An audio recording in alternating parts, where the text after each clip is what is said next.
ان الحمد للہ نحمده ونستعینه ونستغفره ونعوذ باللہ من شرور انفسنا ومن سیئات اعمالنا من يهده اللہ فلا مضل له ومن يضلل فلا هادی له واشهد ان لا الہ الا اللہ وحدہ لا شریک له واشهد ان محمدا عبده ورسوله اما بعد فان خیر الحدیث کتاب اللہ وخیر الہدی ہدی محمد صلی اللہ علیہ وآلہ وسلم وشر الامور محدثاتها وکل محدثۃ بدعہ وکل بدعۃ ضلالہ وکل ضلالۃ فی النار۔ اعوذ باللہ السمیع العلیم من الشیطان الرجیم من ہمزہ ونفخہ ونفثہ بسم اللہ الرحمن الرحیم رب اشرح لی صدری ویسر لی امری واحلل عقدۃ من لسانی یفقہوا قولی۔ بسم اللہ الرحمن الرحیم ان اللہ وملائکتہ یصلون علی النبی یا ایہا الذین آمنوا صلوا علیہ وسلموا تسلیما۔ اللہم صل علی محمد وعلی آل محمد کما صلیت علی ابراہیم وعلی آل ابراہیم انک حمید مجید۔ اللہم بارک علی محمد وعلی آل محمد کما بارکت علی ابراہیم وعلی آل ابراہیم انک حمید مجید۔ ربنا آتنا فی الدنیا حسنۃ وفی الآخرۃ حسنۃ وقنا عذاب النار۔ ربنا آتنا من لدنک رحمۃ وہیئ لنا من امرنا رشدا۔ لا الہ الا انت سبحانک انی کنت من الظالمین۔ حسبنا اللہ ونعم الوکیل۔ یا حی یا قیوم برحمتک استغیث اصلح لی شأنی کلہ ولا تکلنی الی نفسی طرفۃ عین ولا حول ولا قوة الا باللہ العلی العظیم آمین۔ الحمدللہ آج 17 نومبر 2019 کو سنڈے کے دن بمطابق 19 ربیع الاول 1441 ہجری میں قرآن کلاس نمبر 4 کا انعقاد ہوگا۔ آج کی قرآن کلاس بھی انشاءاللہ تعارف قرآن کے اوپر مشتمل ہے، اور تعارف قرآن کے حوالے سے امید ہے کہ آج کی یہ کلاس آخری کلاس ثابت ہوگی۔ کل 40 علمی پوائنٹس تھے جو میں نے پچھلی 3 کلاسوں میں ان میں سے کچھ حصہ کور کیا ہے، 26 پوائنٹس ہو چکے ہیں۔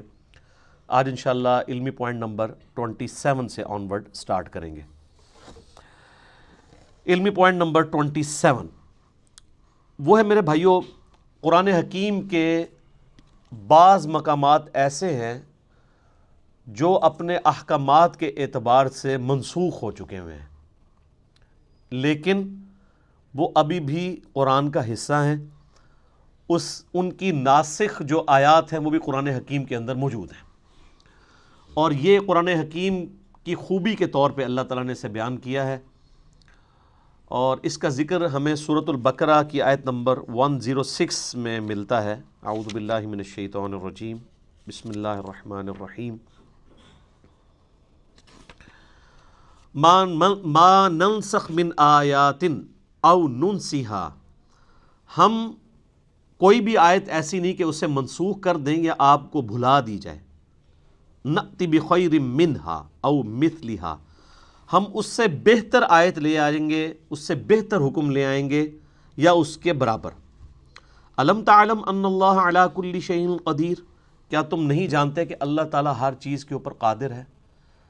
تو شریعت کے اندر بھی ناسخ و منسوخ ہے، جس طریقے سے پرانی شریعتیں اور شریعت محمدیہ صلی اللہ علیہ وآلہ وسلم میں ناسخ و منسوخ کا سلسلہ ہے۔ شریعت موسوی کے اندر کئی چیزیں حرام تھیں جو شریعت محمدیہ صلی اللہ علیہ وآلہ وسلم کے اندر حلال ہے، جیسا کہ بخاری و مسلم کی متفق علیہ حدیث ہے۔ نبی صلی اللہ علیہ وآلہ وسلم نے فرمایا، مجھے اللہ تعالیٰ نے 5 خصوصیات ایسی دی ہیں جو مجھ سے پہلے کسی کو نہیں دی۔ ان میں سے پہلی چیز یہ ہے کہ اللہ تعالیٰ نے مجھے پوری انسانیت کے لیے پیغمبر بنا کر بھیجا ہے۔ اگلے پیغمبروں کو اللہ تعالیٰ کسی قوم اور قبیلے کے لیے بھیجتا تھا، میری نبوت پوری انسانیت کے لیے ہے. وما ارسلناک الا کافۃ للناس بشیرا ونذیرا. دوسرا، اگلی امتوں کے اندر نماز کے لیے اسپیسیفائڈ جگہ ہوا کرتی تھی، جبکہ اللہ تعالیٰ نے میری امت کے لیے یہ آسانی دی ہے کہ پوری زمین کو سجدہ گاہ بنا دیا. شریعت موسوی میں تو آپ نمازیں ہر جگہ نہیں پڑھ سکتے تھے سوائے ان معبد والی جگہوں پہ جہاں عبادت ہوتی ہے، ٹیمپلز میں، جبکہ اس امت میں آپ جہاں مرضی نماز پڑھیں. تیسری چیز آپ نے فرمائی مال غنیمت اللہ تعالیٰ نے میرے لیے حلال کر دیا جو اگلی امتوں میں حرام تھا. قرآن میں ذکر ہے اگلی امتوں میں مال غنیمت یعنی کافروں کا جنگ میں چھوڑا ہوا جو مال تھا اس کو اوپن میدان میں لا کے رکھتے تھے، ایک آسمان سے آگ برستی تھی اور اس کو خاک کر دیا جاتا تھا، لیکن اس امت کے لیے اسے حلال کر دیا گیا. سورۃ الانفال نازل ہوئی. چوتھی چیز آپ صلی اللہ علیہ وآلہ وسلم نے فرمایا اللہ تعالیٰ نے ایک مہینے کے روب سے میری مدد فرمائی ہے. یعنی میری امت ایک مہینے کی مسافت پہ ہو تو اللہ تعالیٰ کی طرف سے اگلی جو ان کے مد مقابل قومیں ہیں ان کے اوپر روب ڈال جائے گا. اور پانچویں چیز اللہ تعالیٰ نے میرے لیے شفاعت کا دروازہ کھولنا ہے، مجھے شفاعت کا اذن عطا فرمانا ہے. مسلم شریف میں ایک چھٹی چیز بھی ہے کہ اللہ تعالیٰ نے مجھ پہ ختم نبوت کا سلسلہ فرما دیا ہے. صحیح مسلم میں ایک اور چیز بھی ہے کہ اللہ تعالیٰ نے مجھے جوامع کلمات کے ساتھ مبعوث کیا ہے. تو پچھلی شریعت اور اس شریعت میں بھی ناسخ و منسوخ کا سلسلہ ہے، اور پھر ودن شریعت محمدیہ صلی اللہ علیہ وآلہ وسلم سرکمسٹانسز کے مطابق اللہ تعالیٰ نے احکامات کو بدلا ہے.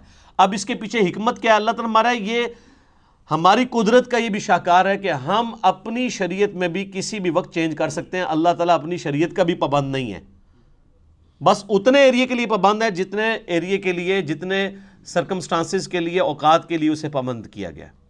جو یونیورسل ٹروتھ ہیں وہ تو اللہ تعالیٰ ہمیشہ کے لیے ان کا پابند ہے، اس لیے کہ لا تبدیل لکلمات اللہ، اللہ کے کلمات نہیں بدلتے جو اللہ نے رولز طے کیے ہیں.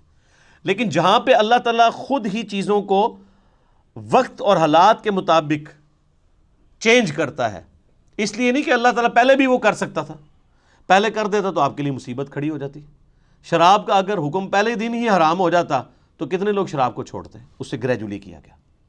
اسی طریقے سے آپ ناسخ و منسوخ میں یہ دیکھیں کہ پہلے جو ہے وہ وصیت کو لازم قرار دیا گیا سورۃ البقرہ میں، وراثت کے احکام نہیں آئے تھے.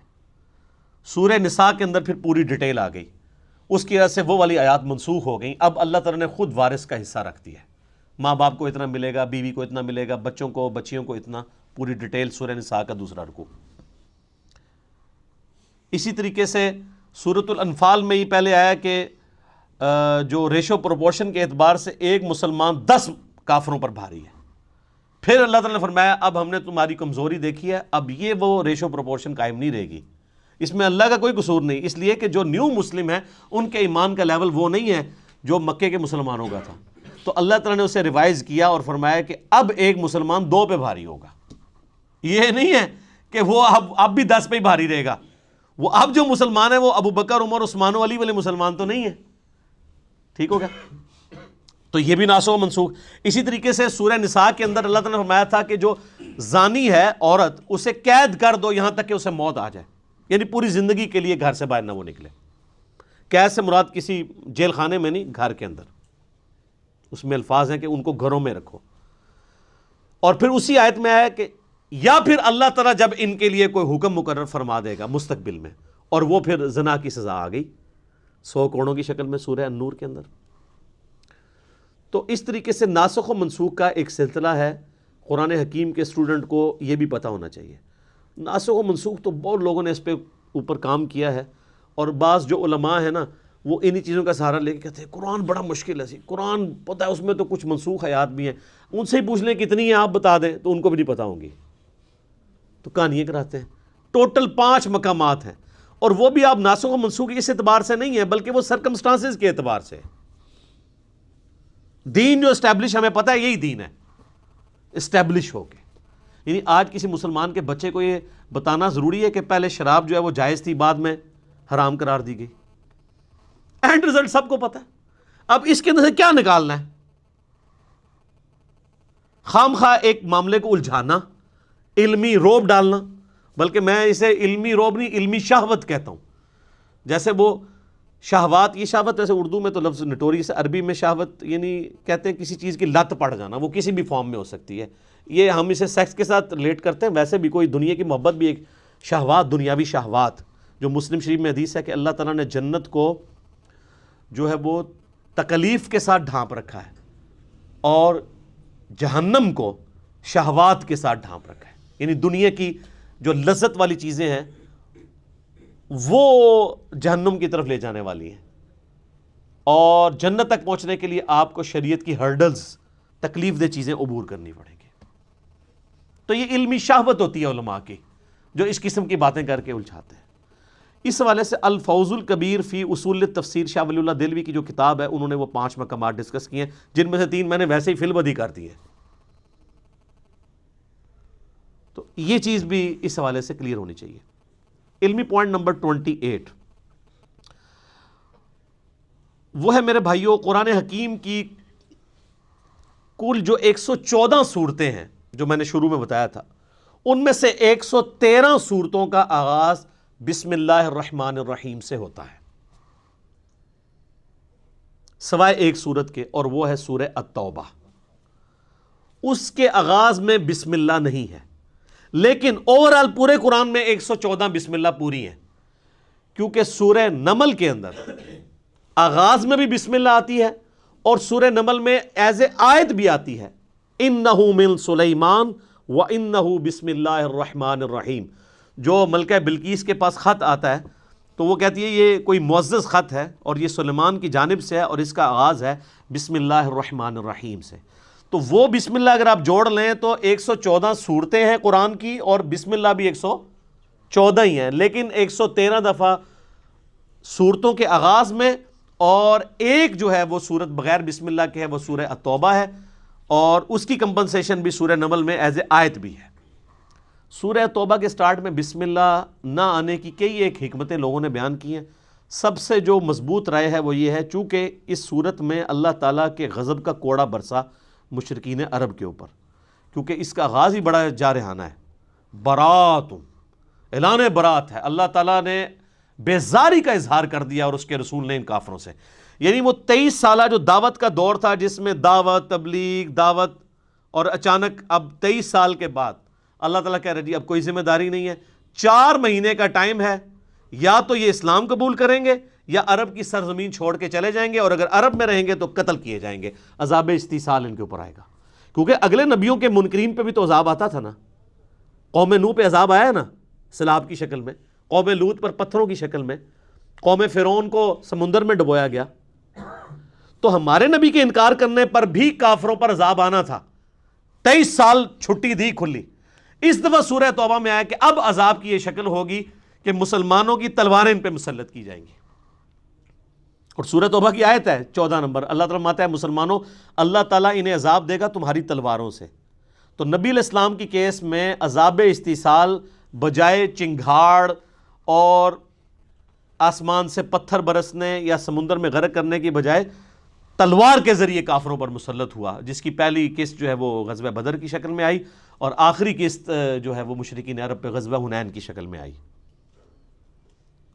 تو یہ نبی علیہ السلام کی خصوصیت ہے. میرا اس پہ بھی لیکچر ہے، مسئلہ 85، قرآن اور قتال ہمارے نبی علیہ السلام کی 2 خصوصیات. ہمارے نبی علیہ السلام کا معجزہ بھی اگلے انبیاء سے مختلف ہے، یعنی وہ حصی معجزہ نہیں ہے دعوی نبوت والا، بلکہ قرآن ہے. اور عذاب استیصال بھی مختلف ہے، اللہ کی طرف سے نہیں ہے بلکہ قتال اور تلوار کے ذریعے مسلط ہوا. تو چونکہ اس کا ذکر تھا، اور یہی آج کل کافر بھی کوٹ کرتا ہے جی قرآن میں دھمکی لکھی، اور دھمکی وہ ان لوگوں کے لیے، آج کے کافروں کے لیے نہیں ہے، وہ اللہ کا عذاب ہے ان پر کہ 23 سال کے بعد اب اسلام نہیں قبول کیا. تو وہ اللہ کا کرنا ہوا کہ اسلام قبول ہی کر لیے سب نے. اللہ تعالیٰ نے ان کے دل اسلام کے لیے کھول دیے، وقتی طور پہ تو ڈر کے کیا تو لقاء نے، اور اللہ نے بعد میں ایمان بھی پھر استقامت دے دی لوگوں کو. تو اس لیے سورہ توبہ میں چونکہ اللہ تعالیٰ کی جلالی صفت ڈومیننٹ ہے، غزوہ تبوک کے اعتبار سے ایون صحابہ کرام پہ بھی بڑی یعنی سخت گرفت کی گئی ہے ان صحابہ کے اوپر جنہوں نے سستی دکھائی. تو اس لیے اس کا آغاز بغیر بسم اللہ کے، اللہ کی رحمان اور رحیم کی صفت کے بغیر ہے.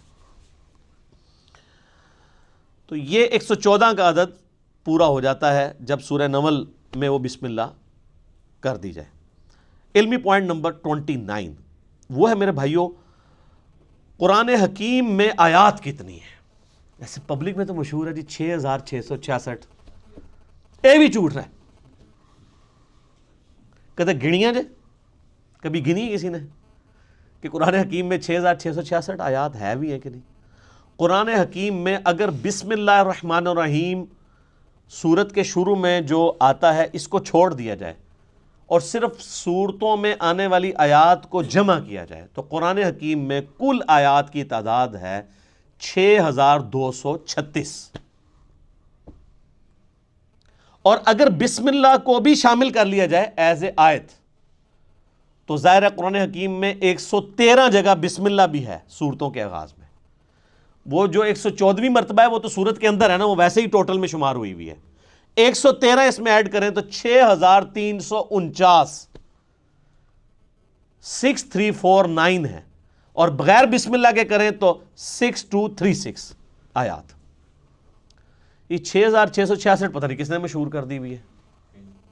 وہ کورسز میں بھی ایون آپ کے جو اسلامیات پڑھائی جاتی ہے اس میں بھی یہ لکھا ہوا ہے، تو جو اسلامیات کے ٹیچر ہیں ان کو کہے کہ یار یہ کوئی مشکل کام تو نہیں ہے، میرے نا 1-1.5 گھنٹے کی پریکٹس ہے، آپ سورتوں کے شروع میں لکھا ہوتا ہے سورت کے اندر کتنی آیات ہیں وہ جمع کر کے دیکھ لیں، تو آپ حیران ہوں گے کہ آپ کو وہ باتیں بھی جن کے بارے میں آپ کو گمان بھی نہیں تھا کہ یہ تو کم از کم ٹھیک بتائی ہوں گی، وہ بھی غلط بتائی ہوئی ہیں۔ تو ہم پھر رونا کیوں نہ روئیں؟ کوئی صحیح گل دسی ہے تو انہوں نے قرآن کی آیات تک بھی صحیح نہیں بتائیں کہ کل آیات کتنی ہیں، 6236 ہیں اگر بسم اللہ کو حصہ نہ مانا جائے سورت کا۔ اچھا قرآن کا حصہ ہے بسم اللہ، یعنی سورہ فاتحہ سے پہلے جو بسم اللہ ہے یہ لکھی جاتی ہے، مصحف کا حصہ ہے۔ اس میں اختلاف ہے کہ یہ پہلی آیت ہے یا یہ آیت کے بغیر ہے، لیکن اس پہ کوئی اختلاف نہیں ہے کہ بسم اللہ قرآن کا حصہ ہے کہ نہیں۔ 113 کی 13 بسم اللہ قرآن کا حصہ ہے، لیکن ایز اے آیت ہیں یا نہیں ہے اس کے بارے میں اختلاف ہے، اور اس اختلاف سے کوئی فرق نہیں پڑتا۔ اس کی وجہ یہ کہ مصحف تو پھر بھی بسم اللہ سے سٹارٹ ہوتا ہے اور والناس پہ ختم ہوتا ہے۔ ایون کوئی ایسے مقامات بھی قرآن حکیم میں ہیں جہاں پہ کوئی اکا دکا شاذ اقوال ملتے ہیں کہ یہ جو آیت ہے یہ ایک آیت نہیں، یہ 2 آیات ہیں، تو کوئی فرق نہیں پڑتا، اسے کوئی 2 بھی گن لے، مصحف میں جو کچھ لکھا ہے وہ تو اپنی جگہ موجود ہے نا، اس میں کوئی تبدیلی نہیں ہے۔ علمی پوائنٹ نمبر 30 نمبر، قرآن حکیم میں صورتیں عموماً جوڑوں کی شکل میں ہیں، اور یہ اللہ تعالیٰ کی سنت ہے۔ سورہ الذاریات میں ہے کہ اللہ تعالیٰ نے مخلوقات کو جوڑوں کی شکل میں پیدا کیا۔ جوڑا جو ہوتا ہے نا وہ آپ کو پتہ ہے ایک دوسرے کا ریسیپروکل ہوتا ہے، مرد ہے عورت ہے، میل فیمیل، لیکن یہ دونوں چیزیں مل کے ایک مشترکہ مقصد کو اچیو کرتے ہیں۔ جیسے مرد اور عورت دونوں کے ملاپ سے اللہ تعالیٰ نے اولاد کا سلسلہ شروع کیا۔ یہی جینڈرز والا ایشو جو ہے وہ جانوروں میں بھی ہے، ایون نباتات کے اندر بھی ہے۔ تو دونوں ایک دوسرے کے بغیر امپرفیکٹ ہیں، دونوں مل کے پرفیکٹ ہوتے ہیں۔ اس طرح قرآن حکیم میں بھی صورتیں جوڑوں کی شکل میں مل کے ایک پرفیکٹ مقصد کو اچیو کرتی ہیں، جس کی آپ کو سب سے موٹی مثال سورۃ الفلق اور سورۃ الناس ہے۔ یہ بھی جوڑا ہے۔ سورۃ الفلق ان شیاطین کے حملوں کو ڈیل کرتی ہے جو باہر سے حملہ آور ہوتے ہیں، جادو کی شکل میں، حسد کی شکل میں۔ آپ دیکھ لیں، قل اعوذ برب الفلق من شر ما خلق، ہر اس چیز کے شر سے تیری پناہ میں آتا ہوں جو تو نے پیدا کی ہے۔ ومن شر النفاثات فی العقد ومن شر حاسد اذا حسد، پھونکے مارنے والی جو جادوگرنی ہیں ان کے شر سے، اور حسد کرنے والے کے حسد سے۔ حسد کرنے سے یہ نہیں ہوتا کہ کسی کو کوئی نقصان پہنچاتا ہے، مراد یہ کہ وہ فزیکلی پھر اس حسد کا شکار ہو کے آپ کو نقصان نہ پہنچائے۔ لیکن سورۃ الناس جو ہے وہ اندر سے حملہ آور ہونے والی چیز ہے، جو داخلی چیزیں ہیں، انٹرنل چیزیں۔ یہ ایکسٹرنل چیزیں، خارجی چیزیں، اور وہ انٹرنل۔ قل اعوذ برب الناس ملک الناس الہ الناس من شر الوسواس الخناس الذی یوسوس فی صدور الناس من الجنۃ والناس۔ سورۃ البقرہ سورہ ال عمران بھی جوڑا ہے۔ سورہ البقرہ بھی سابقہ امت مسلمہ کو ڈیل کرتی ہے، لیکن وہ کون سی امت؟ یہودی۔ اور سورہ آل عمران بھی ایک سابقہ امت مسلمہ کو ڈیل کرتی ہے، عیسائی نصارہ، یہ دونوں مل کے ایک پرفیکشن کی طرف جاتے ہیں۔ سورہ النجم اور سورۃ القمر یہ بھی جوڑا ہے، چاند اور تارہ، چاند تارہ ویسے بھی جوڑا ہے، آپ کے وہ جھنڈے پہ بھی ہے نا۔ تو یہ قرآن حکیم جوڑوں کی شکل میں ہے، اور آپ کو بعض اوقات بالکل سملر آیات جو ہے وہ جوڑوں میں مختلف انداز میں صورتوں میں ملیں گی۔ ایک علیحدہ سے ٹاپک ہے، اور اس کی ڈسکوری جو ہے نا امت میں پہلی دفعہ کی ہے حمید الدین فراہی صاحب نے رحمہ اللہ تعالی، جو غامدی صاحب کے بھی اور ڈاکٹر اسرار صاحب کے بھی دادا استاد ہیں، امین احسن اصلاحی صاحب کے استاد۔ اب یہ آپ چیز دیکھیں، یہ وہ چیز ہے جو امت میں پہلے 1300 سال کے مسلمانوں کے اوپر اس طرح اشکار نہیں ہوئی، اگرچہ اشارے موجود تھے۔ یار جب ابو داؤد میں، ترمذی میں، ابن ماجہ میں حدیثیں موجود ہیں معوذتین کے بارے میں، دو پناہ دینے والی صورتیں، اسی طریقے سے مسلم شریف میں حدیث ہے کہ سورہ آل عمران اور سورہ بقرہ جو ہیں یہ دو پرندوں کی شکل میں، صاحبان کی شکل میں قیامت والے دن سایہ کریں گی، تو اشارے تو موجود تھے، لیکن اس طرف کسی کا دماغ نہیں گیا کہ یہ واقعی جوڑے ہیں، پھر ان کا ایک مقصد اچیو ہوتا ہے۔ وہ پوری کی پوری ایک جو سمجھ لیں آپ پوری ڈاکٹرائن ہے نا، وہ اس بندے نے ڈسکور کی ہے، اور اس بندے نے بھی کمال کام کیا ہے جی۔ وہ بندہ قرآن کو سمجھنے کے لیے 40 سال تک ایک خیمے میں اس نے زندگی گزاری ہے، جا کے بالکل ریگستانی ایریا میں اسی طریقے کے مطابق جن حالات و واقعات میں قرآن نازل ہوا تھا، تاکہ وہ عرب کے لوگوں کے کلچر کو سمجھ سکے اور ان فیلنگز کو فیل کر سکے۔ پھر اللہ نے دیکھے کیسی چیزیں ان کے اوپر کھولی ہیں۔ ان کو آج یعنی اس حوالے سے قرآن کے نظم، اس کو نظم کہا جاتا ہے قرآن کا، اس کا امام مانا جاتا ہے، حالانکہ کوئی پرانے بزرگ نہیں ہیں، بمشکل 100 سال ہوئے ان کو فوت ہوئے۔ ڈاکٹر اسرار صاحب نے بھی اس حوالے سے جو تعارف قرآن کے اپنے لیکچر ہیں بیان القرآن میں، اس میں بڑی ڈیٹیل سے وہ بولے ہیں، اور انہوں نے ایمانداری کی ہے کہ ان کا نام لیا ہے، اس ڈسکوری کو اپنے ساتھ منسوب نہیں کیا۔ یہ بڑی بے ایمانی ہوتی ہے کہ آپ کسی دوسرے شخص کی ڈسکوری کا لیبل جو ہے وہ مطلب اپنا لگا کے اس سودے کو بیچنا شروع کریں۔ تو میں نے بھی اس لیے ایمانداری کی کہ یہ میری کوئی ڈسکوری نہیں ہے، کہ کوئی یہ نہ کہہ جی علی بھائی نے کیا کمال کر دیا، جس نے کیا اسی کی طرح منسوب کر رہے ہیں۔ اور اللہ تعالیٰ ان کی غلطیوں سے درگزر فرمائے، ان کو نیک کاموں کا اجر عطا فرمائے، آمین۔ علمی پوائنٹ نمبر 31 وہ ہے میرے بھائیوں، قرآن حکیم کی اگر سب ڈویژن کی جائے تو قرآن حکیم میں کل 7 منازل ہیں جو صحابہ کرام کے دور میں اسٹیبلش ہو چکی تھی، کیونکہ صحابہ کرام علیہم رضوان کے دور میں یہ اسٹیبلش تھا کہ قرآن حکیم وہ ایک مصحف کو 7 دن کے اندر مکمل کرتے تھے۔ ترمذی میں حدیث ہے جس نے 3 دن سے کم میں قرآن ختم کیا اس نے قرآن کا حق ادا نہیں کیا۔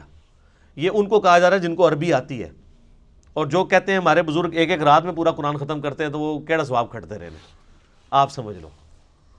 صحابہ کو کہا جا رہا ہے 3 دن سے کم میں قرآن مکمل نہیں کرنا، تو 3 دن میں صحابہ کرام قرآن مکمل کرتے تھے یا 7 دن کے اندر۔ تو اب 7 دن کے لیے پھر انہوں نے اپنی منزلیں مقرر کر لی۔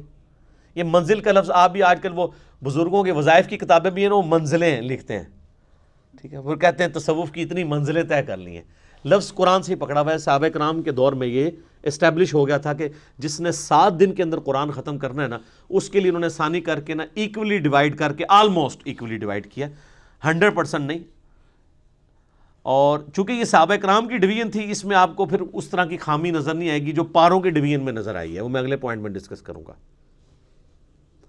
اگر سورہ فاتحہ کو آپ قرآن کا مقدمہ مان لیں، پریفیس ہے نا ظاہر ہے، تو پہلی منزل کے اندر 3 صورتیں ہیں، دوسری میں 5، تیسری میں 7، چوتھی میں 9، پانچویں میں 11، چھٹی میں 13۔ دیکھیں کتنی زبردست ایونلی چل رہا ہے، اور 7ویں میں 65 صورتیں ہیں، وہ بھی 13 کا ملٹیپل ہے، 13 کو 5 سے ضرب دیں تو 65۔ یہ صحابہ کرام نے، اچھا، اور یہ جو انہوں نے ڈویژن کیا ہے، اس سے آلموسٹ قرآن کے 7 برابر حصے بن جاتے ہیں۔ اگر کسی نے ایک ہفتے میں قرآن ختم کرنا ہے تو ہفتے والے دن وہ، اگر وہ ہفتے سے سٹارٹ کرتا ہے تو وہ پہلی منزل مکمل کرے، اتوار کو دوسری کرتے کرتے تو جمعے والے دن اس کا قرآن مکمل ہو جائے گا۔ تو یہ منازل کا سلسلہ کیا گیا۔ علمی پوائنٹ نمبر 32 وہ ہے میرے بھائیوں ذرا کڑوی بات کہ قرآن حکیم کی جو یہ پاروں کی ڈویژن ہے یہ نبی علیہ السلام نے نہیں کروائی، صحابہ کرام نے بھی نہیں کی، یہ تابعین کے دور میں اس کی ڈویژن ہوئی۔ جب لوگ سست ہو گئے، ہفتے میں قرآن مکمل نہیں کر سکتے تھے، تو پھر مشورہ کیا گیا کہ یار چلو مہینے میں قرآن مکمل کیا جائے، تو پھر 30 دنوں کے اوپر سے ڈیوائڈ کر دیا جائے۔ تو میرے خیال ہے کوئی پڑھا لکھا انہوں نے بندہ بٹھایا، انہوں نے جناب اینج کر کے نا قرآن حکیم کھولیا، اینج کیتا اور صفحے گننے شروع کیے، اور قرآن پاک کے 30 پارے بنا کے سائڈ پہ ہو گیا۔ اور وہ بنائے کیا، وہ آج تک ہماری مصیبت ہمارے گلے میں پھیٹا ہے۔ اس کا سب سے بڑا آپ جو بلنڈر دیکھیں ان پاروں میں، چونکہ یہ قرآن و حدیث سے نہیں ہے تو ظاہر ہے انسان تو پھر غلطی کرے گا۔ تو اب مجھے اندازہ لگائیں جو یہ کہتے ہیں کہ جی شیعہ کہتے ہیں 40 پارے ہیں، وہ پارے تو 30 بھی کوئی نہیں تھے، 40 کہاں سے آنے ہیں؟ یہ بات ہی جعلی ہے۔ اگر ان سے پوچھے شیعہ کا قرآن جا کے دیکھا ہے، نہیں۔ یہ اب سعودیہ میں کئی قرآن ہیں وہ پاروں کی ڈویژن کے بغیر چھپ رہے ہیں، وہ بیچ میں سے آیات شروع ہو رہی ہوتی ہیں، کیونکہ پاروں کی ڈویژن کو تو وہ اسٹیبلش مانتے ہی نہیں ہے نا، صورتوں کی ڈویژن ہے، منازل کی ہے۔ اب یہ دیکھیں بلنڈر کیا ہوا ہے۔ پارہ نمبر 13 جو ہے اس کی آخری آیت، ایک آیت صرف، سورۃ الحجر کی پہلی آیت ہے، اعوذ باللہ من الشیطان الرجیم، الف لام را تلک آیات الکتاب وقرآن مبین، اور پوری سورہ ہجر پارہ نمبر 14 میں ہے، ربما یود الذین کفروا لو کانوا مسلمین۔ یہ ایک لائن اگر 14ویں پارے میں چلی جاتی تو یہ سورت تو نہ ٹوٹتی، سورت ہی توڑ دی۔ ایک لائن کے پیچھے، ایک لائن بھی نہیں، یہ آدھی لائن ہی بنتی ہے۔ ایک آیت پارہ نمبر 13 کے اینڈ پہ رکھی اور پوری سورت پارہ نمبر 14 میں کر دی۔ تو یہ کتنی بے وقوفانہ قسم کی ڈویژن ان لوگوں نے کی۔ سورہ یاسین بھی آپ دیکھ لیں، کچھ حصہ اس کا 22ویں پارے میں ہے، باقی میجورٹی سارا وہ صرف اس لیے کہ انہوں نے صفحے پورے کیے ہیں ایسے کر کے۔ اور یہ ایسے ایسے کر کے بھی اگر آپ الفاظ دیکھیں تو ابھی بھی پورے نہیں ہیں۔ آج کے دور میں تو ہم میتھمیٹیکلی بھی کر سکتے ہیں، ابھی بھی پاروں کو ریوائز کیا جا سکتا ہے، ایونلی ابھی بھی ڈسٹریبیوٹ کوئی نہیں ہے۔ اگر آپ کہنا کہ 100% ہر پارے کے رکوع یا اس کے الفاظ یا اس کی لینتھ برابر ہے دوسرے کے، تو ایسا نہیں ہے۔ رکوع تو چلے برابر نہیں ہو سکتے، چھوٹے بڑے ہیں، الفاظ تو برابر ہو سکتے ہیں نا، آیات بھی برابر نہیں ہو سکتی، چھوٹی بڑی ہیں، نہیں نظر آئیں گی آپ کو۔ تو یہ پاروں کے ڈویژن کو ہم سرے سے مانتے ہی نہیں ہیں۔ یہ پاروں کی ڈویژن تابعین کے دور میں مولویوں نے، حکمرانوں کی بنائی ہوئی ہے، اس کی کوئی حیثیت نہیں ہے۔ لیکن اب چونکہ یہ اسٹیبلش ہو چکی ہے اور لوگوں کے لیے مہینے میں قرآن ختم کرنا آسان ہے، اسے ہم بدعت بھی نہیں کہتے، یہ انتظامی معاملہ ہے۔ آپ اگر 3 مہینے میں قرآن ختم کرنا چاہتے ہیں تو آپ مزید ڈویژن کر لیں، آپ سال میں قرآن ختم کرنا چاہتے ہیں آپ مزید ڈویژن کر لیں، جتنی مرضی کریں، جس طرح کہ آپ دیکھیں رکوع کے کیس میں ہوئی بھی ہے۔ وہی اگلا پوائنٹ ہے، علمی پوائنٹ نمبر 33۔ قرآن حکیم میں جو صورتوں کے اندر مضامین ہیں نا، ان مضامین کو ذہن میں رکھتے ہوئے ان کو رکوعوں میں ڈیوائیڈ کیا گیا ہے۔ یعنی ایک طرح کا مضمون ہے یا ایک طرح کا ایک واقعہ ہے جو کنکلوڈ ہو رہا ہے، تو اس کو پورے کو ایک رکوع میں رکھا گیا ہے۔ اور یہ کمال کی بات ہے کہ رکوع بھی اگرچہ بعد میں ڈیفائن ہوئے ہیں، صحابہ نے نہیں کیے، لیکن یہ کام جن لوگوں نے کیا ہے بڑی محنت سے کیا ہے، اور واقعی نظر اکا دکا مقامات پہ آپ اختلاف کر سکتے ہیں، ادروائز اگر آپ اوورال دیکھیں نا، جو رکوع ہے نا وہ اتنے پیارے خوبصورتی سے ڈیوائیڈ کیے گئے ہیں کہ پورے کے پورے مضمون ایک رکوع کے اندر کور ہوتا ہے، اور جیسے ہی اگلا رکوع شروع ہوتا ہے ایک نیا مضمون ہے۔ یہ داد دینی پڑے گی، جس طرح 30 پاروں میں انہوں نے جو بلنڈر کیا اس کو ہائی لائٹ کرنا ضروری ہے، یہ داد دینا بھی ضروری ہے کہ رکوعوں کی ترتیب بڑی زبردست لگائی ہے۔ اور اس میں انہوں نے دیکھیں خود مانا ہے کہ پاروں کی ترتیب غلط ہے، اس میں انہوں نے پاروں کا بھی خیال نہیں رکھا۔ ہونا تو چاہیے تھا کہ ایک پارہ ختم ہو رہا ہے تو رکوع بھی ختم ہو، ایسا نہیں ہے۔ آپ ذرا سورہ یاسین کا دوسرا رکوع دیکھیں۔ سورہ یاسین کا دوسرا رکوع جو ہے وہ پارہ نمبر 22 سے شروع ہوتا ہے، وَاضْرِبْ لَهُمْ مَثَلًا أَصْحَابَ الْقَرْيَةِ، یعنی جو بستی کے رہنے والے لوگ تھے جو حضرت عیسیٰ علیہ السلام کے بھیجے ہوئے فرستادے تھے، ان کا ذکر اللہ تعالیٰ نے کیا۔ تو اب ان کا ذکر شروع ہوا پارہ نمبر 22 میں آیت نمبر 13 سے، لیکن یہ سورت ختم ہوتی ہے نا یہ جو پارہ ختم ہوتا ہے اتبعوا من لا يسألكم اجرا وهم مهتدون، لیکن یہاں پہ وہ واقعہ مکمل نہیں ہوتا کہ حضرت عیسیٰ نے جو دو اپنے صحابی یا دو پیغمبر سب پیغمبر بھیجے دعوت کے لیے کسی بستی میں، تو ان کے ساتھ ہوا کیا؟ تو اس لیے رکوع ختم نہیں ہوتا، رکوع آگے بھی چلتا ہے، اس کا دوسرا رکوع وما لی لا اعبد الذی فطرنی والیہ ترجعون، اب پارہ 23 شروع ہو گیا ہے لیکن رکوع وہی والا چل رہا ہے دوسرا، کرتے کرتے جب تک یہ کنکلوڈ نہیں ہو گیا نا پورا واقعہ، اس وقت تک وہ رکوع ختم نہیں ہوا، جا کے وہ ختم ہوا ہے آیت نمبر 32 میں۔ تو رکوع میں مضامین کا خیال رکھا گیا، اور پورے قرآن میں ٹوٹل جو رکوع ہیں وہ ہیں 558 558، اور سجدوں کو بھی اسی میں ڈسکس کر لیں۔ قرآن حکیم میں 15 مقامات ایسے ہیں جن میں سجدے بھی ہیں، وہ آیات سجدہ ہیں، نبی علیہ السلام کی سنت ہے وہاں پہ سجدہ کرنا، واجب نہیں ہے، کیونکہ بخاری میں حدیث موجود ہے کہ نبی علیہ السلام نے کئی دفعہ وہ آیات تلاوت کی اور سجدہ نہیں کیا، اور حضرت عمر نے بھی نہیں کیا۔ صحیح بخاری میں حضرت عمر نہ کر کے بتاتے تھے کہ ہم اس لیے نہیں کر رہے تاکہ تمہیں پتہ چلے کہ یہ واجب نہیں ہے۔ جو ہماری بوڑھی عورتیں بیچارے سجدے سنبھال کے بیٹھی ہوتی ہیں، میں انے سجدے کڈنے نے، کیونکہ وہ واجب قرار دے دیا گیا اسے، اگر کوئی نہیں کرتا کوئی، اور اس کے لیے ماتھا ٹیکنا بھی ضروری نہیں ہے۔ بخاری میں حدیث ہے صحابہ کرام جب سفر میں قرآن پڑھ رہے ہوتے تھے، اونٹ پہ بیٹھے ہوتے تھے، جیسے ہی آیت سجدہ آتی تھی یوں کر دیتے تھے، ٹو باؤ ڈاؤن، بس ایسے جھکا لیا۔ یہاں پہ بھی جب آیات سجدہ آتی ہیں، 9 سال میں ہم نے قرآن مکمل کیا ہے تو کبھی نیچے اتر کے نہیں کیا، ہمیشہ میں یہیں پہ یوں کرتا ہوں، باقی لوگ بھی بیٹھے بیٹھے کر لیتے ہیں۔ بس ڈاکٹر صاحب بیچارے اٹھتے تھے، سیٹ سے اٹھتے تھے، نیچے جاتے تھے، ویڈیو کیمرہ روکتے تھے، چونکہ وہ حنفیت کو فالو کر رہے تھے، اس لیے ان کو پتہ نہیں تھا کہ یہ تو ہے ہی نہیں وہ چیز جس کے اوپر اتنی بڑی مصیبت کھڑی کی گئی ہے، اور اس سے بڑی مصیبت کہ جی وضو ہونا بھی ضروری ہے۔ تو اس میں میرا کلپ بھی تھا کہ اب پاکستانی ٹیم کے نکاح ٹوٹ چکے ہیں، کیونکہ حنفیوں کے نزدیک اگر آپ بغیر وضو کے سجدہ کریں گے تو یہ اللہ کی توہین ہے، اور اللہ کی توہین کفر ہے، اور کفر سے نکاح بھی ٹوٹ جائے گا، بیعت بھی ٹوٹ جائے گی۔ تو فقہ حنفی کے مطابق پاکستانی ٹیم کے جیتنے کے اوپر اور سینچریاں مارنے پہ جتنے وہ سجدہ شکر ہیں وہ سارے بغیر وضو کے ہیں، وہ سب کے نکاح ٹوٹ چکے ہیں۔ لیکن پریشان نہیں ہونا کہ علمی کتابی ہو جائیں اور بخاری مسلم کو فالو کریں، پھر کوئی نہیں ٹوٹیں گے۔ اب یہ نہ ہو کہ اس مسئلے میں فالو کریں اور باقی نماز جو ہے وہ آپ حنفی طریقے پہ پڑھتے رہیں، نماز بھی کتاب و سنت کے طریقے پہ پڑھیں۔ تو یہ 15 سجدے ہیں، 14 کے اوپر تو سارے متفق ہیں۔ میں نے اس کے اوپر پورا ایک لیکچر دیا ہے، مسئلہ نمبر 119، وہ 15 کے 15 سجدے بتائے ہیں کون سے ہیں، پھر ان کے اوپر پوری انٹلیکچوئل ڈسکشن کی ہے 8 حدیث کی روشنی میں، اور اس میں نے بتایا تھا کہ سورہ حج کی یہ خصوصیت ہے کہ اس میں 2 سجدے ہیں، ایک بالکل اینڈ پہ جا کے آتا ہے جس کے اوپر نہ قرآن حکیم میں لکھا ہوتا ہے سجدہ، تو لکھا ہوتا ہے ان دا شافعی، ٹھیک ہے، یہ شافعی سجدہ ہے، جیسے سنی درود، شیعہ درود، ٹھیک ہے، ایک سنی بکرا شیعہ بکرا، سنی مچھلی شیعہ مچھلی۔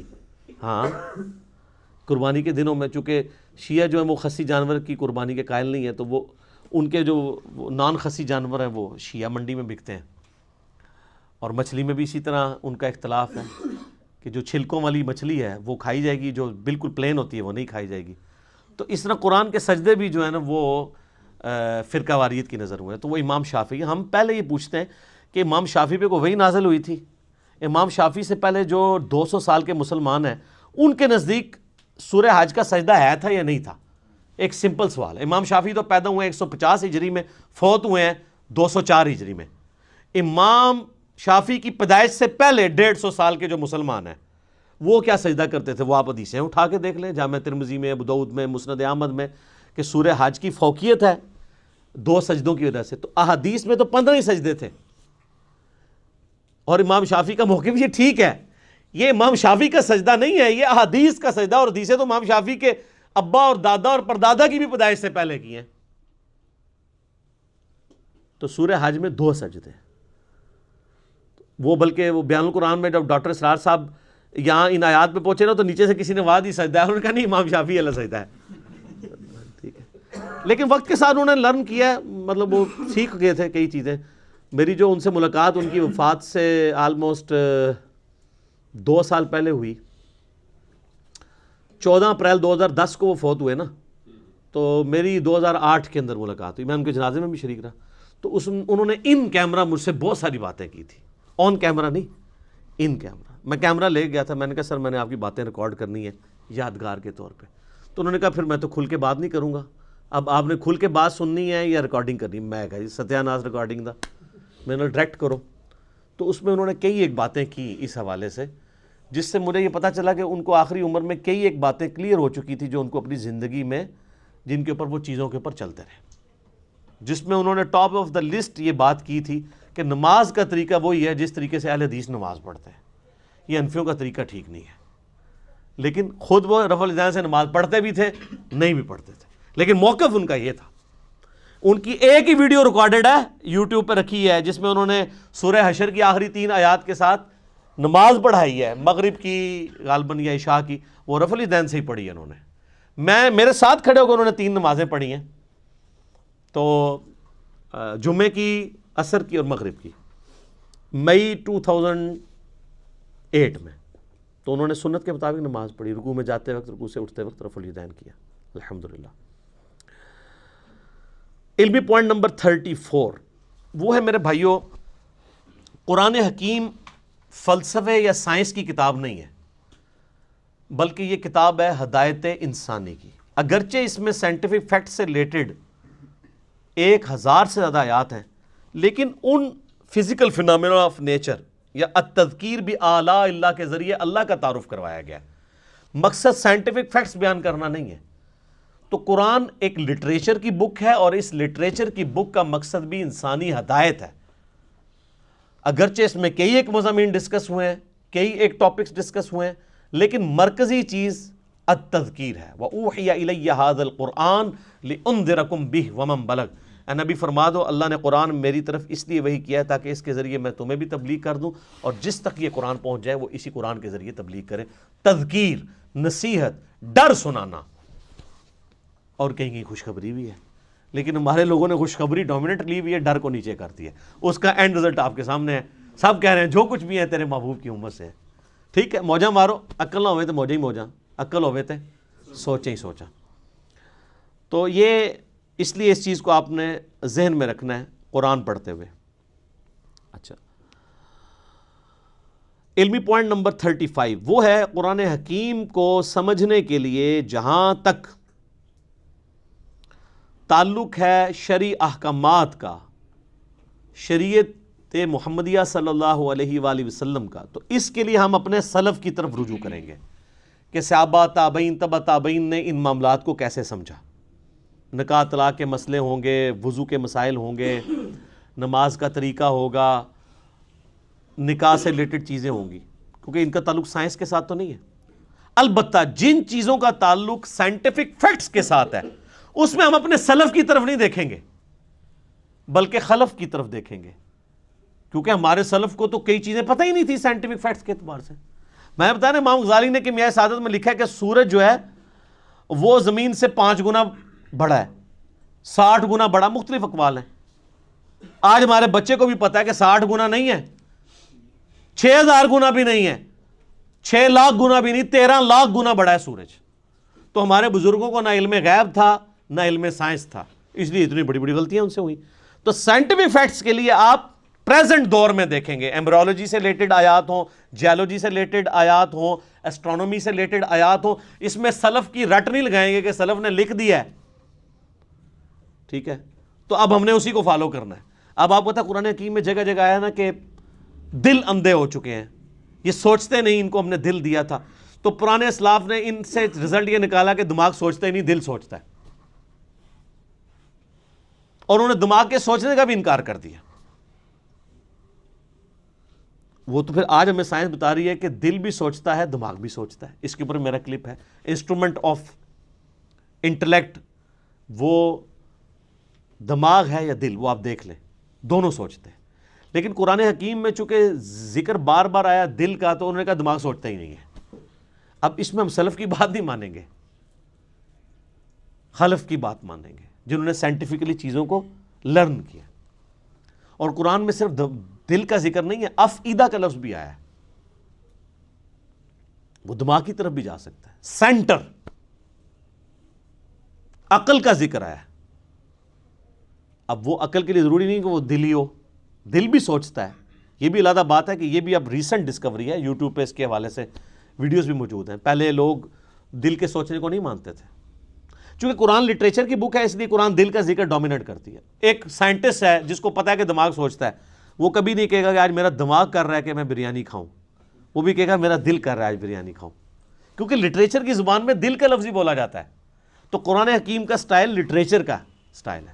تو اس لیے اس چیز کو آپ نے ذہن میں رکھنا ہے، ادروائز آپ کے لیے مصیبت کھڑی ہو جائے گی کہ آپ نے ان احکامات کے اعتبار سے جو ہے وہ سلف کی طرف دیکھنا ہے اور سائنٹیفک فیکٹس کے اعتبار سے خلف کی طرف دیکھنا ہے. اور اس میں یہ بھی یاد رکھیے گا کہ قرآن حکیم میں کامیابی انہی لوگوں کے لیے ہے کہ قرآن پہ عمل بھی کریں. یہ سلف خلف کی بحث میں خالی نہ وہ پڑھے رہیں کہ جی اس آیت کی تشریح یہ ہے اس کی یہ ہے، اور لوگ یہ وہی چیز ہے جسے میں علمی شہوت کہتا ہوں. یہ علمی شہوت ہے، صرف اس پہ عمل بھی کرنا ہے. عمل کیے بغیر اس کی پریکٹیکل برکات حاصل نہیں ہوگی. صحیح مسلم میں حدیث ہے نا، حضرت عمر کہتے ہیں کہ نبی علیہ السلام فرمایا اللہ تعالیٰ اس کتاب کی وجہ سے قوموں کو عروج دے گا اور قوموں کو زوال بھی دے گا. عروج دیا ہے صحابہ کرام کو، کہاں ان بدوؤں کو اٹھا کے دنیا کا امام بنا دیا، اور وہ رومن اور پرشین امپائر جو ہزاروں سال سے استحصال کر رہی تھی انسانیت کا، اکھاڑ کے رکھتی ہیں ود ان 17 ایئرس. یعنی مسلمانوں کی اگر آپ گراف جو اوپر جانا شروع ہے وہ تو 2 ہجری کے بعد ہے. 2 ہجری میں غزوہ بدر ہے، 3 میں غزوہ احد ہے، 5 میں غزوہ خندق ہے، 6 میں صلح حدیبیہ ہے، 7 میں غزوہ خیبر ہے، 8 میں فتح مکہ ہے، اور 8 ہی میں غزوہ حنین ہے مشرکین عرب کے خلاف آخری جنگ. 9 میں غزوہ تبوک ہے. رومن امپائر بھی بھاگ گئی نبی علیہ السلام کے رعب کی وجہ سے، ورنہ یرموک وہیں پہ ہو جانی تھی. اور اس کے بعد اگلے 3-4 سالوں کے اندر یرموک کے اندر رومن امپائر جزیہ دینے پہ آمادہ ہوگی، جنگ بھی ہار گئی. اور قادسیہ میں اسی سال قادسیہ کے اندر پرشین امپائر ٹوٹ گئی، یہاں تک کہ پوری پرشین امپائر مسلمانوں کے پاس آ گئی. تو یہ صحابہ کرام کو اللہ تعالیٰ نے قرآن کے ذریعے اٹھایا ہے، انہوں نے قرآن پہ عمل بھی کیا ہے. آج بھی جو قرآن پہ عمل کرے گا نا اسی کو قرآن سمجھ آئے گا، ادروائز قرآن اس کو لگے گا یہ تو ایک بے ہنگم سی کتاب ہے، نعوذ باللہ. اور آپ دیکھیں مشرکین عرب کے اندر 2 خامیاں تھیں، اللہ نے وہ کیسی دور کی. نمبر 1 خامی تھی کہ وہ طوائف الملوکی کا شکار تھے، آپس میں لڑتے رہتے تھے. نمبر 2 چٹے ان پڑھ جاہل تھے. اللہ نے یہ 2 خامیاں کیسے دور کی؟ انہیں قرآن کے ذریعے ان کی زبان میں ہی ایسا علم دیا کہ یہودیوں نے سائی جو ان کو امی کہتے تھے ان کی زبانیں بھی ان کے سامنے بند ہو گئیں. جنہوں نے سورۃ المائدہ سورہ نساء پڑھ لی ان کے سامنے کون پریسٹ بیٹھ سکتا ہے، ان کے ساتھ علمی ڈسکشن کر سکتا ہے. اور دوسری خامی جو طوائف الملوکی تھی، نبی صلی اللہ علیہ وآلہ وسلم کی شکل میں ان کو ایک ایسا لیڈر دیا کہ سارے عرب قبائل ان کے نیچے جمع ہوئے. پھر رومن پرشین امپائر انہیں الٹ ہی دینی تھی نا. اور ان 2 خامیوں کو دور کر کے اللہ نے ان کی 2 خوبیاں یوٹیلائز کر لی. ایک خوبی ان کے اندر یہ تھی کہ جب وہ کسی کو زبان دیتے تھے پھر گردن ہی کٹتی تھی. بیعت کا مطلب تھا کہ اب بس اس کے ساتھ بیعت کر لی، اب جو بھی یہ کہے گا ماننا ہے، چاہے جان بھی دینی پڑے. ابو جہل نے دی ہے نا، کفر کے لیے ہی دی ہے، لیکن زبان پہ قائم رہا ہے، اس کے ماننے والے بھی قائم رہے. یہ تو یہودی تھے جو کمزور ایمان والے تھے نا، ان کو پھر اللہ نے اٹھایا بھی تو نہیں. 10 یہودی بھی مسلمان نہیں ہوئے. اوس اور خزرج نے اسلام قبول کیا نا، عربیوں نے، چٹے ان پڑھوں نے. تو اللہ نے ان کی یہ جو خوبی تھی. اور دوسرا یہ عرب کے لوگ ٹف ماحول کے عادی تھے. رومن اور پرشین امپائر تو اپنے آپ کو سپر پاور کنکلوڈ کر چکے تھے، انہوں نے سوچے نہیں تھا ہمیں کوئی چیلنج بھی کر سکتا ہے. اور یہ عربی روکھی سوکھی کھا کے بھی کئی دن فاقے کر کے بھی، اونٹوں پہ ریگستانی سفر کر کے بھی، یہ تو عادی تھے ہارٹ آف ماحول کے. ان کی تو کوئی چیز بھی اسٹیک پہ نہیں لگی تھی، نہ ان کے پاس محلات تھے، یہ تو کہیں پہ بھی سو جایا کرتے تھے. ٹھیک ہے، خود بھی پتے کھا کے گزارا کر لیتے تھے. تو ایسے لوگ جن کے لیے دنیا میں کوئی لگژریس لائف نہیں تھی، یہ ان کی بہت بڑی خوبی تھی. تو یہ جب ٹکرائے ہیں تو انہی کا اسلحہ ان سے چھین کے ان کو الٹ کے رکھ دیا انہوں نے. اور پھر ایسی داغ بیٹھی ہے کہ وہ جو شروع کی محنت ہے 1000 سال تک پھر سر دنیا پہ حکمرانی کی ہے نا مسلمانوں نے، سپر پاور رہے ہیں. آج کہتے ہیں جی جناب وہ ہم حکمران تھے پھر کیا ہو گیا. تو جو تھے وہ زمانے میں معزز تھے مسلمان ہو کر، اور تم خار ہوئے تارک قرآن ہو کر. یہ مسلم کی حدیث کا ترجمہ کیا ہے ڈاکٹر اقبال نے جواب شکوہ میں، جو صحیح مسلم میں حدیث ہے اللہ تعالیٰ اس کتاب کی وجہ سے قوموں کو عروج دے گا اور اس کتاب کی وجہ سے قوموں کو زوال دے گا. اسی کو ٹرانسلیٹ کیا ہے. تو یہ بات یاد رکھو. مجھے ڈاکٹر سرار صاحب کی بات بار بار یاد آتی ہے، انہوں نے تعارف قرآن میں بھی یہ بات کی تھی کہ جو قرآن کی اس دعوت کے اوپر عمل نہیں کرے گا نا، اسے کبھی بھی قرآن کا اتار چڑھاؤ، قرآن کا مزاج سمجھ نہیں آئے گا، کیونکہ آپ ان کیفیتوں سے گزریں گے ہی نہیں۔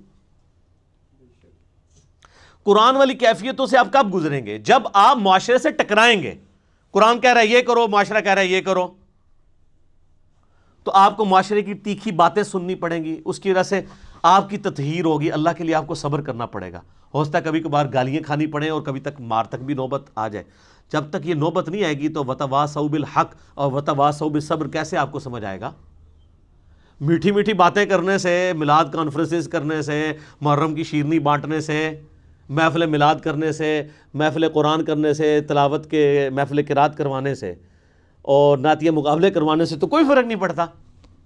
فرق تو اس وقت پڑے گا جب آپ سود کے خلاف بولیں گے، فرق تو اس وقت پڑے گا جب آپ جو ہے ناچ گانے کے خلاف بولیں گے، بے پردگی کے خلاف بولیں گے، بے حیائی کے خلاف بولیں گے، اور آپ یہ کہیں گے کہ بابوں کا دین اور ہے اور کتابوں کا دین اور ہے۔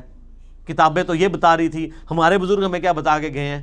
ہر چیز غلط نکلی ہے۔ آج لوگوں کی داڑھیاں سفید ہو گئی ہیں، وہ کہتے ہیں او یار پوری زندگی کہاں گزار دی، اب پتہ چلا دین یہ تھا۔ یہ ہمیں کیا لوگ دین سکھاتے رہے ہمارے بزرگ بابے؟ تو یہ ساری کی ساری کیفیات، ان تکلیفوں سے جب بندہ گزرے گا پھر وہ کندن بنے گا، اور اس کے لیے قرآن پہ عمل کرنا ضروری ہے۔ ادر قرآن میں آپ کے لیے کوئی ہدایت نہیں ہے، یہ بھی ایک لٹریچر کی کتاب ہے، جس طرح باقی سٹوری بک ہیں، آپ پڑھ کے سائڈ پہ ہو جائیں۔ جب یہ وہ کتاب ہے جو آپ پہ اثر اس وقت چھوڑے گی، آپ کو اللہ تک اس وقت پہنچائے گی جب آپ اس کتاب پہ عمل کریں گے۔ وہی بڑا مشکل کام ہے، کتاب پہ عمل کرنا تو میرے بھائی یہ تو پولیس رات پہ چلنے کے مترادف ہے۔ پولیس راہ سے تو ایک دفعہ گزرنا پڑنا ہے، اس کتاب پہ عمل کرنے والے کو تو روزانہ پولیس راہ سے گزرنا پڑتا ہے۔ کبھی معاشرہ آڑے آتا ہے، کبھی ماں باپ آڑے آتے ہیں، کبھی بیوی بچے آڑے آتے ہیں، کبھی دنیاوی منفعت آڑے آتی ہے، کبھی ایک پورا سسٹم، آپ بالکل اس میں اکیلا اپنے آپ کو فیل کرتے ہیں۔ اب ہمارے بھائی جب یعنی قرآن و سنت پہ عمل کرتے ہیں، وہ کہتے ہیں ہمیں لگتا ہے معاشرے سے کٹ کے، تو میں کہتا ہوں یار شکر ادا کرو، انگلی کٹا کے شہیدوں میں شامل ہو گئے۔ اب صحابہ کرام کو یاد کرو، اہل بیت کو یاد کرو، جن کو غزوہ بدر میں اس لیول پہ آنا پڑا کہ ایک طرف باپ کھڑا ہے تو دوسری طرف بیٹا کھڑا ہوا ہے۔ آپ پہ یہ نوبت تو نہیں آئی کہ اللہ نے آپ کو یہ آزمایا ہو کہ آپ مسلمانوں کی طرف سے اپنے باپ کو مارنے کے لیے غزوہ بدر میں اتر آؤ، تو تم تو اس قابل ہی نہیں تھے۔ ویسے تم لاکھ کہتے رہو کہ تیرے ہوتے جنم لیا ہوتا، کچھ بھی نہیں سی ہونا، رفع دین پھر بھی نہیں سی تو شروع کرنا، ٹھیک ہے، تیرے ہوتے جنم لیا ہوتا، لازم کہتے رہو، آپ کوئی فرق نہیں پڑتا۔ سر وہ بڑا مشکل وقت تھا، بڑی تکلیف دہ چیزیں تھیں اس کے اندر۔ سیدنا حذیفہ ابن یمان کی حدیث میں بار بار یاد کرتا ہوں، اس کو آپ پلے باندھ لیں، صحیح مسلم میں جہاد والے چیپٹر میں۔ ان کے پاس کچھ لوگ آتے ہیں اور کہتے ہیں حضرت کتنے خوش نصیب ہیں آپ، رسول اللہ کی صحبت کی صلی اللہ علیہ وآلہ وسلم، آپ کی زیارت کی، کاش ہم بھی آپ کا زمانہ پاتے ہیں، حضور کے ساتھ مل کے جہاد کرتے، ٹھیک ہے۔ جس طرح آج کل لوگ کہتے ہیں کبھی تیرے تلووں سے لپٹ جاتا، کبھی کچھ کرتا، وہ جو حسن نثار صاحب نے پوری ایک نعت لکھی ہوئی ہے۔ باقی حسن نثار صاحب کا جو کردار ہے وہ آپ سب لوگوں کے سامنے ہے، مجھے اس کو ہائی لائٹ کرنے کی ضرورت نہیں ہے۔ وہ جو نعت لکھ رہے ہیں وہ ان کے اپنے اوپر نظر آ رہی ہے، وہ خود فیصلہ کر لیں۔ نعت لکھنا بہت آسان ہے، یہ ہے وہ جو دین بہت آسان ہے، اس پہ چلنا مشکل ہے۔ تو صحیح مسلم کے الفاظ ہیں، حذیفہ ابن یمان کہتے ہیں یہ اتنا آسان کام نہیں، اتنے بڑے بڑے دعوے نہ کرو، نعتہ نہ لکھو، آج دے دور ایڈی مشکل نعتہ نہ لکھو۔ ان کا میں تمہیں ایک واقعہ صرف اپنی زندگی کا سناتا ہوں، اور یہ مسلم شریف ہے سر، مولانا شریف نہیں ہے، بزرگ شریف نہیں، کہانی شریف نہیں ہے، مسلم شریف ہے۔ حذیفہ نام لکھیں آپ، حذیفہ لکھیں اور خندق لکھیں، یہ دو لفظ لکھیں، اسلام 360 میں کھل جائے گا۔ نمبر نہ منگیا کرو، اللہ جو بندے ہو تھوڑا جا آپ بھی کوئی کام کرو۔ 5ویں کلاس کے بچے کو اسلام 360 دے دینا، 5 منٹ بعد میں اس کو کہوں گا وہ حدیث ڈھونڈ دے گا، ایڈے وڈے ٹگے نہیں۔ آپ یونیک لفظ لکھیں، میں بول رہا ہوں حذیفہ ابن یمان غزوہ خندق کا موقع، آپ حذیفہ لکھیں، خندق لکھیں، تو اسلام 360 حافظہ اللہ تعالیٰ آپ کو حدیث کھول دے گا۔ مسلم شریف سلیکٹ کر لیں، مسلم شریف بھی نہ سلیکٹ کریں، حدیث کی کتابیں کریں، وہ خود ہی بتائے گا یہ حدیث کہاں پہ ہے۔ چلو، تو حذیفہ ابن یمان کہتے ہیں رضی اللہ تعالیٰ عنہ، نبی علیہ السلام نے ایک سخت سردیوں کی رات میں، جب کہ آپ کو پتہ ہے غزوہ احزاب کے موقع پہ کتنا مشکل وقت تھا، خندق کھودی ہوئی ہے، اس طرف کافر بیٹھے ہیں، اس طرف مسلمان بیٹھے ہوئے ہیں، سخت سردی ہے، بڑا ٹف ماحول ہے۔ نبی علیہ السلام نے کہا کون ہے جو اٹھے اور جا کے کافروں کی جاسوسی کرے اور جنت میں اپنے نبی کا پڑوس حاصل کر لے. ہائے ہائے ہائے ہائے, یہ سارے نعتوں لے کہتے ہیں میکرو ہو جڑا سی اینج کر کے. یہ کہنا آسان ہے, غلامی رسول میں جو داڑھی نہیں رکھ رہا اس کو موت کہاں سے قبول ہونی ہے؟ غلامی رسول میں جو فجر کی نماز نہیں اٹھ کے پڑھ سکتا بسترا چھوڑ کے, اس نے موت کہاں سے قبول کرنی ہے؟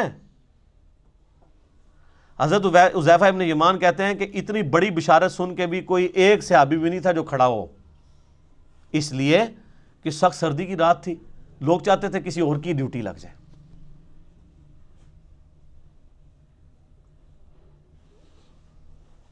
اب کیا ہوا؟ نبی علیہ السلام نے دوسری دفعہ فرمایا, کون ہے جو رات کے وقت جا کے کافروں کی جاسوسی کرے اور جنت میں اپنے نبی کا پڑوس حاصل کر لے؟ کائنات میں سب سے بڑی کوئی چیز یہی ہو سکتی ہے نا. اس سے بڑی صرف ایک چیز ہے کہ اللہ تعالیٰ کسی کو پیغمبر بنا دے. پیغمبر بننے کے بعد اگر دوسرے نمبر پہ کوئی فضیلت ہے تو جنت میں ہمیشہ کا پڑوس پیغمبروں کا.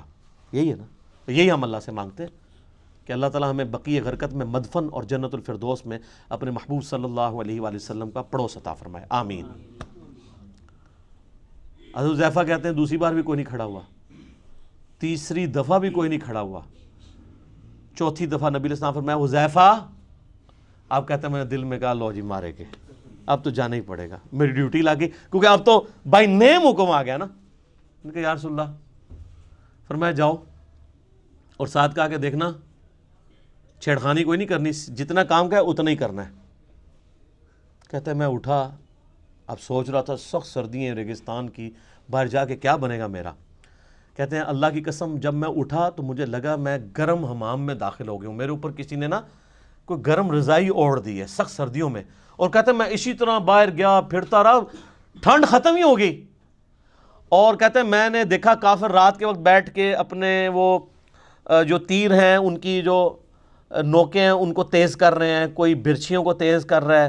اور کہتے ہیں میں نے ابو سفیان کو بھی دیکھا, اور میں ایک تیر چلاتا اس کا کام تمام کر سکتا تھا رات کے وقت, وہ میرے نشانے پہ تھا, اس کو تو نظر بھی نہیں آ رہا تھا کہ میں اس کے پاس پہنچ چکا ہوں. لیکن پھر مجھے نبی علیہ السلام کی نصیحت یاد آئی کہ دیکھیں کوئی کام نواں نہ کھول نہیں ہوتے پنڈورا باکس, تو مجھے حضور کی بات یاد آئی تو میں پھر پیچھے ہو گیا. یعنی میں اس لیول کو کراس نہیں کیا, ایفیشنسی جھاڑنے کی کوشش نہیں کی, حتیٰ کہ میں نے سب کچھ گنا کتنے لوگ ہیں یہ کر کے واپس آیا.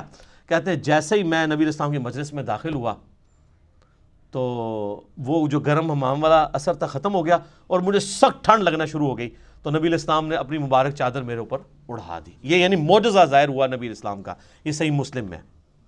لیکن اس میں سبحان اللہ کے ساتھ بہت چیزیں جو ہے استغفر اللہ اور انا للہ بھی یعنی جڑی ہوئی ہیں. وہ جو انور مقصود صاحب نے وہ کالم لکھا ہے نا کہ تبدیلی کا سفر ایاک نعبد و ایاک نستعین سے شروع ہوا, ان اللہ مع الصابرین سے ہوتا ہوا انا للہ و انا الیہ راجعون پہ ختم ہوا. تو یہ آپ کا سفر بھی یہ صرف سبحان اللہ تک نہ رہے میرے بھائی, بہت تلخ چیزیں اس کے ساتھ جڑی ہوئی ہیں. کہ دعوے کرنا بہت آسان ہے, پریکٹیکلی دین کے اوپر چلنا بہت مشکل کام ہے. تو قرآن حکیم سے ہدایت ان لوگوں کے لیے ہے کہ جو قرآن کو فالو کریں گے. صرف مطلب دعوے کر لینے سے کچھ بھی نہیں ہونا. تو یہ اس پوائنٹ میں ڈسکس کرنا ضروری تھا. باقی پریکٹیکلی اگر آپ نے نبی علیہ السلام کی انقلابی دعوت کو ویڈیو کی شکل میں دیکھنا ہو تو قطر والوں نے 30 اقساط کے اوپر ایک ڈرامہ سیریل بنائی ہے عمر سیریز کے نام سے, جو انگلش میں تو سب ٹائٹل کے ساتھ آ چکی ہے اور اردو میں بھی اب انڈینز نے ڈبنگ کر دی ہے اس کی. ہمارے واٹس ایپ گروپ میں رابطہ کریں, چونکہ یوٹیوب کے اوپر وہ کاپی رائٹس کا ایشو ہے, وہ اپلوڈ نہیں ہو سکتی. فیس بک کے اوپر ہمارے بھائیوں نے اپلوڈ کی ہوئی ہے, منگوا بھی سکتے ہیں. اور اوریجنلی تو وہ عربی میں بنی ہے اور اس کا ٹیسٹ بھی عربی کے اندر ہے, تو اس میں آپ کو عربیوں کی عادتوں کا بھی پتہ چلے گا. انہوں نے پیورلی عرب کا کلچر فلمایا ہے کہ عرب کے لوگ آپس میں کس طرح گفتگو کرتے ہیں. یہاں آپ نے وہ کلچر دیکھنا ہے, پٹھانوں کو دیکھیں, سیم آلموسٹ وہی ریزیمبلنس آپ کو نظر آئے گی. وہ آپس میں بات کرتے ہوئے لگتا ہے لڑ رہے ہوتے ہیں, عربی بھی اسی طرح ہی لڑ رہے ہوتے ہیں, گفتگو کر عام نارمل انداز میں بھی. پھر بات بات پہ محاورے بڑے سخت قسم کے, وہی ہے تیری ماں مر جائے. تو یہ وہ محاورے جو صحابہ کرام بھی استعمال کر لیتے تھے, اس لیے کہ وہ عرب کلچر کا حصہ تھے. یہ جو تارج بھی صاحب جن صحابہ اور اہل بیت کا تعارف کرواتے ہیں نا, یہ نبی علیہ السلام کے صحابہ اور اہل بیت اس طرح کے نہیں تھے. یہ ماڈرن اردو لینگویج کے صحابہ اور تابعین اور تبع تابعین بنتے ہیں. عرب کا کلچر بالکل ڈیفرنٹ تھا. وہ بڑے ذرا ان کے مزاج میں ریگستانی ماحول کے تھے نا، تو وہ ان کے مزاج میں سختی موجود تھی گفتگو کرنے پہ. تو وہ میٹھی میٹھی باتیں کر کے، تو میرے بھائی رومن اور پرشین امپائر تو نہیں تھی انہوں نے الٹنی نا. یہ میٹھی باتوں سے الٹی جاتی ہے. جو بدماش صدیوں سے بیٹھے ہوئے ہیں ان کو اکھاڑنے کے لیے آپ محفل نعت میں ان کو جھموائیں گے یا ان کو شیرنی دیں گے تو وہ اپنی مجلس چھوڑ کے چلے جائیں گے؟ نہیں. یہ تلوار جو اللہ تعالیٰ نے صحابہ کی مسلط کی رومن اور پرشین امپائر پہ، تاکہ ان کو اکھاڑ کے ایک نئے دور کا آغاز کیا جائے. اسی پہ وہ وحید الدین خان صاحب کی کتاب ہے نا، اسلام دور جدید کا خالق ہے. یہ آج جو فریڈم آف ایکسپریشن آپ کو نظر آ رہی ہے، یہ اسلام کی برکت سے ہے. اسلام سے پہلے تو بادشاہ کا دین ہی رعایا کا دین ہوتا تھا. اگر کوئی نہیں قبول کرتا تھا پرسیکیوشن ہوتی تھی. رومن امپائر کو دیکھنے ہزاروں عیسائیوں کو انہوں نے قتل کیا ہے. لیکن جب کانسٹنٹائن II نے خود عیسائیت قبول کر لی، پوری رومن امپائر عیسائی ہو گئی. نبی الاسلام جب آئے اس وقت یہ عیسائی اسٹیٹ تھی، بن چکی بھی تھی، لیکن اس سے پہلے تو نہیں تھی. لیکن یہ اسلام نے آزادی دی کہ نہیں، بادشاہ کوئی بھی ہے، آپ کو حق ہے کہ آپ اپنا دین رکھ سکتے ہیں. اور یہ برکت ہے جو آج آپ اویل کر رہے ہیں کہ ٹرمپ جو ہے ایک متعصب قسم کا یہودی نما عیسائی ہے، لیکن اس کے سامنے بھی جب قرآن تلاوت کیا جاتا ہے خاموشی سے سنتا ہے. امریکہ کے اندر آپ جا کے اسٹریٹ دعوت دیں، لوگ سنیں گے. نماز پڑھیں آپ کے ساتھ، لوگ سیلفیاں بھی بنوائیں گے، برا نہیں سمجھیں گے. لیکن فرعون کے سامنے جادوگروں نے جب ذرا سی بات کی تھی، اس نے کہا میں لٹکا دوں گا تمہیں. یہ فرق ہے.